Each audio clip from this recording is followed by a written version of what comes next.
Good morning. Kate here, bringing you this week's Monday mission, and we are on number 66. 66 missions together. And this one is actually a question. I've titled it, Are You a Bucket Dipper? Okay, so I'm going to talk about where I'm kind of getting this concept and then how it applies to us in our own lives and what we can do for ourselves. I'll give you a journal prompt for the week. And then, as always, I want you to share with me what comes up for you with this mission. Okay, so the concept of a bucket filler versus a bucket dipper comes from the children's book, Have You Filled a Bucket Today? And if you're an educator, you may know this. I know a lot of teachers use it for their classrooms. If you have little ones, you may even have it for your own kids. It's a really great book, and it teaches a lesson for kids about how to be a bucket filler. Okay, so I'm going to talk about what they kind of say in the book and then show you how that relates to us. So in the book, they define a bucket filler as being someone who fills up other people's buckets. Okay, so they talk about how every one of us has an invisible bucket that we walk around all day with, right? And that bucket is either filled up by other people or it's dipped into by other people, and that would be a bucket dipper. Okay, so bucket filler would be someone that uses kind words, shows compassion, helps, right? Helps someone else out. Whereas a bucket dipper would be someone who is not kind and is a bully and kind of picks on or targets another person and doesn't help them, right?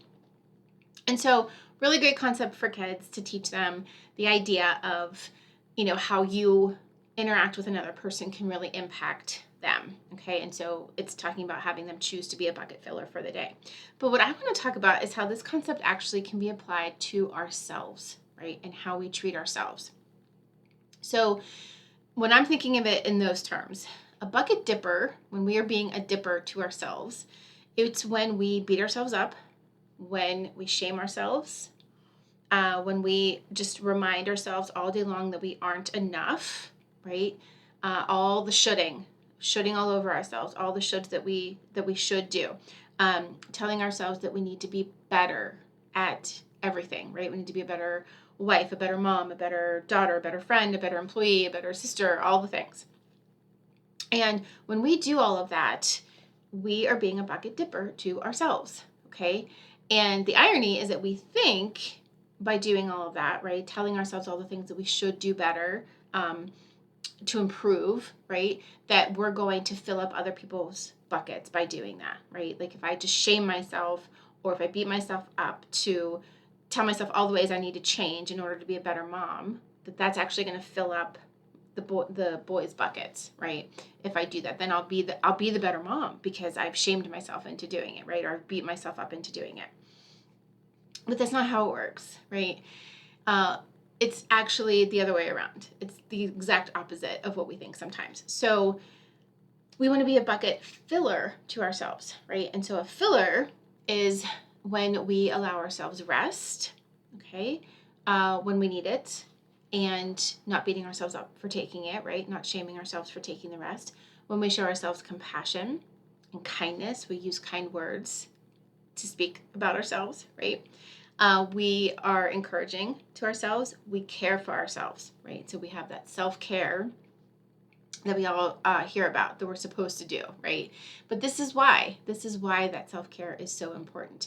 And it doesn't have to be the spa day, right? And the manicure and the shopping spree and, right? Like who can do self-care like that? No one can do that all the time. Maybe there are some people, but I know I can't. And it doesn't have to be these big things. It can be these little things that you're doing for yourselves, but it's just honoring that, knowing what you need, allowing yourself to take that rest, to have that self-care because you know how important it is, right? Because that is what we do, right? We believe that when we are a filler for everyone else, as long as we're filling everyone else's bucket, we don't have to worry about our own, right? And if we do that, if we fill everyone else's bucket, then that's how we are the better everything, right? And that we're not being a dipper to someone else, right? Because that's what we do when we think about self-care and taking time for ourselves. Well, I'll be dipping from the bucket of my kids or my partner, right? I'll be dipping from them if I try to take that time for myself, and then I won't get the result that I want, right? So we really think that we have to be dippers of our own bucket in order to fill everyone else's. But the truth is that when we take that time to fill ourselves up, that is how we fill everyone else's bucket too. Okay, so it's a win-win. We fill our bucket and then we're able to fill theirs. Okay, because when we have that care and compassion and kindness for ourselves and that rest, right? When we are a bucket filler for ourselves, we have more energy, we have more patience, we have more tolerance and compassion, we have more understanding, more forgiveness, more kindness for everyone around us. So we end up actually having the things that we need to be bucket fillers for everyone else.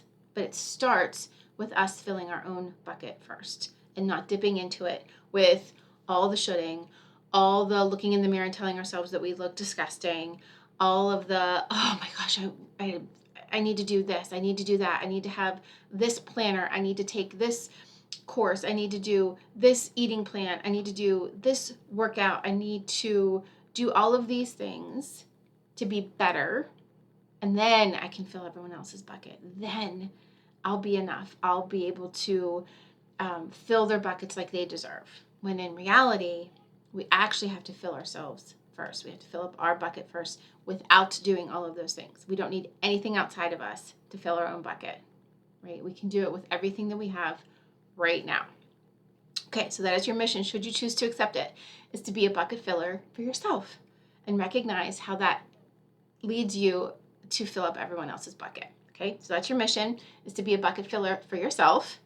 And then the journal prompt is, how can I can fill my bucket today by, and then filling that in. Okay, what can you do today for yourself to fill up your bucket so that you have that energy, that patience, that tolerance, that kindness, that compassion for yourself that you then can show everyone else that you want to in your life.